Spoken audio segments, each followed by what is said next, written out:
So as you start to like climb the scale in anything in life, that's when not only you start to realize that like there's more at risk to play, and like that's where the pressure starts to build on you more, but that's when other people start to think the same things. Like they get the idea in their head that like, oh, I'm in this place and I can't afford to slip up. That's where the pressure gets to them.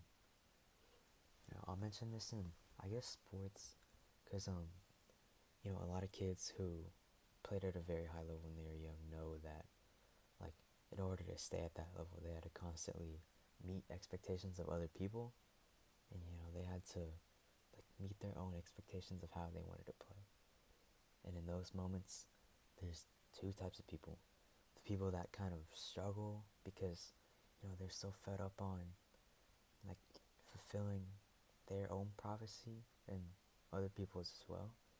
But also, there's type 2 person who, disregards all that BS and, deep down just knows that this is something they enjoy, and like they're not gonna let anybody else or like anybody or anything take away their enjoyment for that.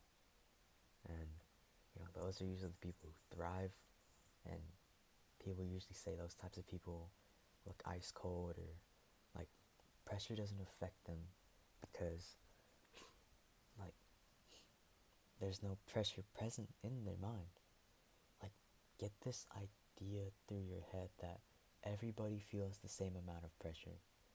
It's just how much of the pressure do you actually like make real in your mind that will actually like be present in your life.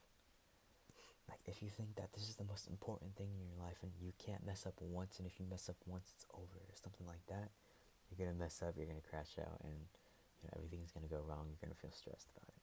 But everything that you can afford to mess up, and like, I'm just gonna go out and enjoy it, and I'm gonna just strive to enjoy everything and like put my best effort in no matter what, and I don't care if I fail.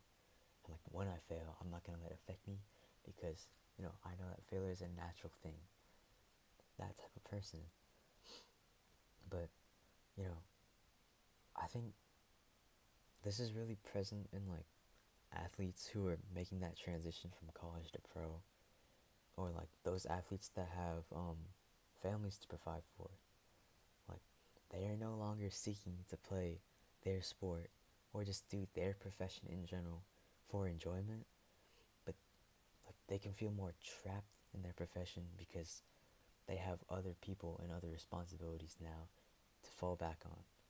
And like, if they mess that up, it's not only on them, but it's on their family, and maybe even their kids. And like, who would want to do that to their kids and stuff like that, which is like, it's totally understandable to feel like that. But I think that's why so many like professional athletes like plateau. It's not because you can't keep getting better. It's just because they're not trying to get better. They're just trying to stay where they are so that they don't like lose everything they have. They don't lose their stable path of like their stable career of money, and just their constant flow of like income.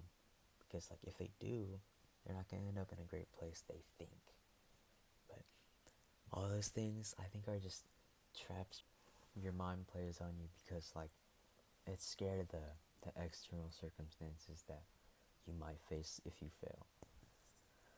And in no way is this just saying like you have to be perfect in any way, but I just want you to start being more real with yourself, and just like stop thinking that you have to fulfill all these expectations of being perfect or anything like that. Like, just do your best you can. And sometimes people don't even do their best because they think it's not good enough, and they try to be perfect instead. But then they end up doing worse, because newsflash, being perfect is impossible. But the more you start to embrace your mistakes and failures, and just realize that like, you can move forward even with failure, then, and also be human. Like, just don't act like such a cold robot because you're in a high environmental place. All right, just be real and don't be no fake human, and just don't be subject to other circumstances. All right.